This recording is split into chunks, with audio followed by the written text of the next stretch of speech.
Ladies and gentlemen, boys and girls, welcome back to the channel and the podcast. Sal Vetri here, and today we're going to be breaking down for the first time on the YouTube channel CSGO, Counter-Strike Global Offensive. I've been covering CSGO. A lot of people have asked me, but I've been covering it over on Patreon with these data models with rankings every single day and also projections every single day. So all that's available on Patreon every day. Today, we're just going to be looking at the model, the games.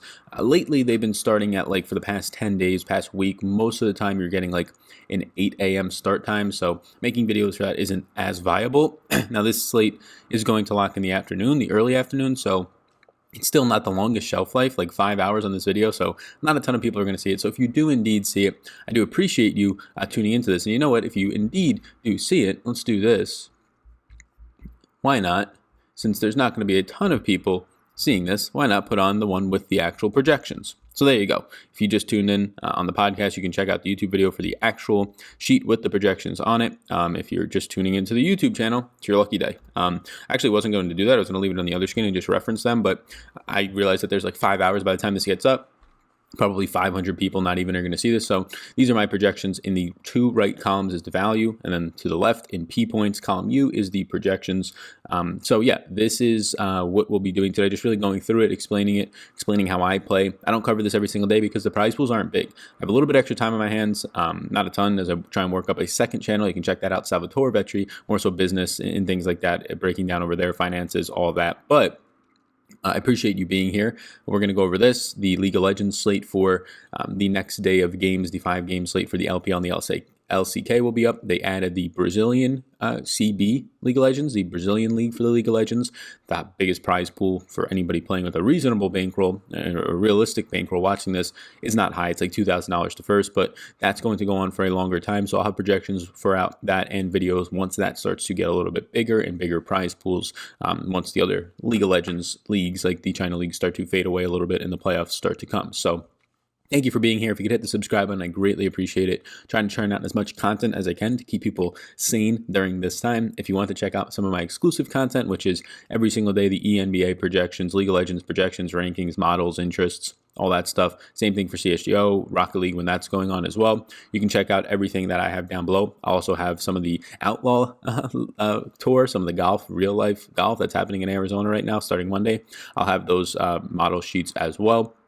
So you can check all that out. It's down below on Patreon. I urge you to indeed check it out. And if you want to get access to the League of Legends course that I made for totally free and learn more about the details on how to get the course for free, you can check that out at the top of the description below. So you can see my projections are on the screen. This is filtered by salary.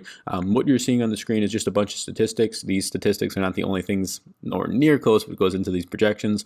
Any reasonable projection is going to take into account a weighting scale of different times. So the stats on the screen are more of a long-term approach at the last year of stats for these players. You should not be building your projections off of last year of stats. Lots of things change. Players change teams. Total team chemistry changes, right? Obviously, players change in themselves.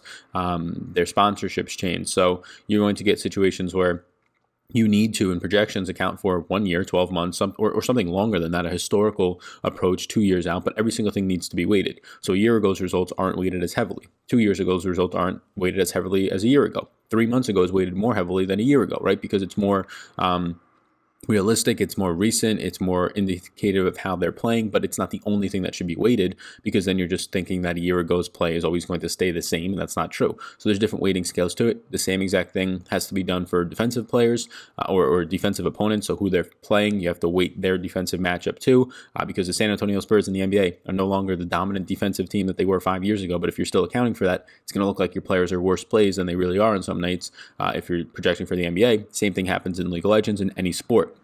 Those are just two of the pieces that go into it. Obviously, a ton more. These statistics usually make up your projections because these are the statistics that matter in DraftKings CSGO. Hopefully, they had headshots and other things so we can add easier points instead of the GLA, because that's just really annoying.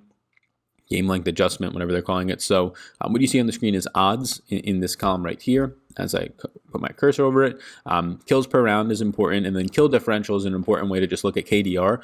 The higher the number and the greener it is, really, and you can see right here for Zori, just the highest by far in the slate, is how many kills you're getting divided by deaths. So the higher the number, the better. It's overall how many more kills you have than your deaths in this example. The rating is sort of a player's rating all in one. Think of a Madden rating or something like that. It takes into account a bunch of different factors, but the higher the number, the better. Assists per round, deaths per round, those are all accounted for in the DraftKings scoring. First kill percentage, that's actually accounted for in DraftKings scoring as well, how often a player gets a first kill. There's different positions in CSGO, which people don't realize as much. League of Legends, there's obviously different positions because they're named that way. CSGO, you're just rostering players, no positions, so there are different positions. Entry fragger is somebody who will get a lot of first kills because their goal is to just kind of run up in there and cause some destruction to start it off. But there's 5 different positions per team as well. Your AWPER is somebody that you want to be looking for really kills upside. So if you could find that player on that team, normally they'll be priced higher. But if you find that player on their team, the statistics usually can tell you that. That's a good spot to start to gain an edge before this starts to become a little bit more mainstream, but the prize pool's not as high yet. Cast is just another way to kind of take into account kills, assists, and just all the other things that happen in a complete round at a time and how involved the player is. So the higher they're involved, the better, similar to like a usage rate in the NBA. And then you get to the projections, the 1vx, the clutches, all that. So if I look at this today, a player who is probably the best play on the slate, in my opinion, factoring in points upside and value, is Zor. I apologize if I'm pronouncing that right, if it's Zore. $8,600, the third most expensive player, by far my highest projected player today, 73.7 points I'm projecting for. Now that only adds up to an 8.6 value. So if you were just looking at value today, it would look like the 5th best play in the slate. But points upside matters as well. You're only rostering a certain amount of people. Usually on the CSGO slates, in my opinion, I found that for much of it, you don't really have to worry about salary as much because you have money left over. Just as long as you're building optimal lineups, you'll find a lot where there's money left over. If you're usually spending all of your money in every single one of your CSGO lineups, you're probably playing a player who doesn't have that much upside, but it's not always the case, but that's the way that I look at it. So you'll see players who have a ton of value, like towards the bottom of my projections where my head is over here. You can see Sick and Ethan, they're both going to grade out as good value. They're both priced in the 5K range, and they're both grading out for around 51, 52 fantasy points for me.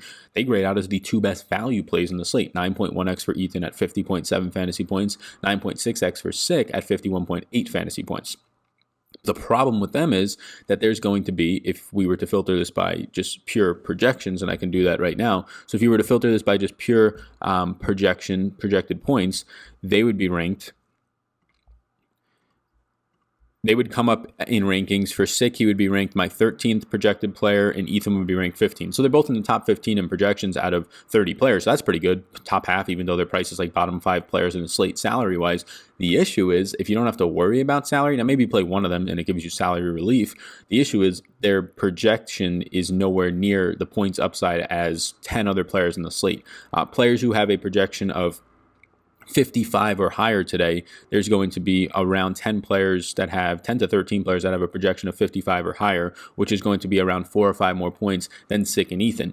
Then there's about 5 players who have a projection of 60, 6 players who have a projection of 60 or higher. Those players are scoring close to 10 more points than the projections on Sick and Ethan. So Sick and Ethan, when you look at their value, similar, like in the NBA, you want to just jam in value and get to the studs. When you look at their value, you don't have to jam them in as much. You can play one of them, but I think playing both of them, you just don't need that much money. You're sacrificing so much points upside. So that's if you factor it by total points.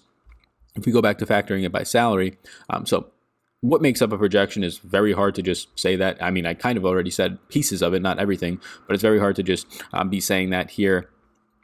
And we just got everything to blow up after I added the arrows. It's very hard to just be saying that in a video like this. Much more involvement than what this video can actually get in detail with. But this is just what I'm looking at today. So Zore is going to probably be the best play on the slate overall. If I just factor this again by projections, by far my only player that I projected for 70 plus. These players will score more than that in victories.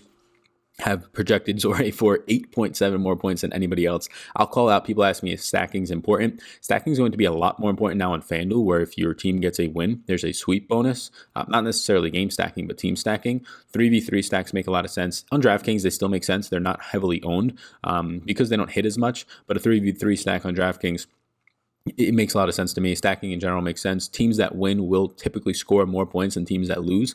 So stacking a game does not make a ton of sense. So if you take 3 players from one team and there's a really good player on the other team, that can work out for you. Really good players on the other team will still score a good amount of points half the time, maybe in losses. But there's also situations where if a team wins, and you can see the Vegas odds in column G right here where I'm hovering right now, if a team wins, the opponent losing team, they can score like 20% of their normal output. They can just get absolutely decimated and not do anything decent. And if they lose really quickly, that usually means that an opponent is getting beat down badly. They're not producing a ton of points. And then based on the DraftKings GLA, the length adjustment, their average is going to be taken, and they're not going to have a chance to actually outproduce that average. And they're going to just get you terrible points throughout the 30 rounds that it's going to sort of average out to. So I do think stacking matters. I don't so in optimizers I will set rules, but if I'm hand building, I'm not going to say that you should try and automatically start stacking. It's going to give you your best upside at a 1% outcome because you have to predict a little bit less. But also, like, there's players on teams in three stacks. If you're going to be taking a 3-3 stack, 2-3 man stacks in your lineup, 2-3 man winning teams in your lineup, there's going to be players on those teams who only drop like 51 points, and then there's going to be players on different teams or losing teams, or there's 3 games, so it could be the other winning team that players are just dropping 60 points and you don't have to worry about salary as much and you can get to them. So stacking does matter. I do think it gives you a better upside to a 1% outcome, but I think you can easily do really well. Probably not have a unique lineup though by just playing like top cash plays. Like, I think it's still optimal to play cash based, just the highest projected players in these, and still make a profit. You're just going to have a ton of duplicated lineups, so you're probably not going to be able to hedge out for first place. So Zora looks really good up top. King V looks good as well at $7,000 flat. I have right now projected, so if you count Hoodie, who's projected for 59.9 for me, I have 6 players projected for 60 plus fantasy points. And I think the best ones out of those are Zora up top and then King V. They stand out a ton. Players that are going to increase value and really add to sort of a situation where you can get every top projected player in and still have a decent upside value play. That would be Sick and Ethan, who I called out. Sick is my highest value play in the slate at 5,400, projected for 51.8 points as a Slate underdog today.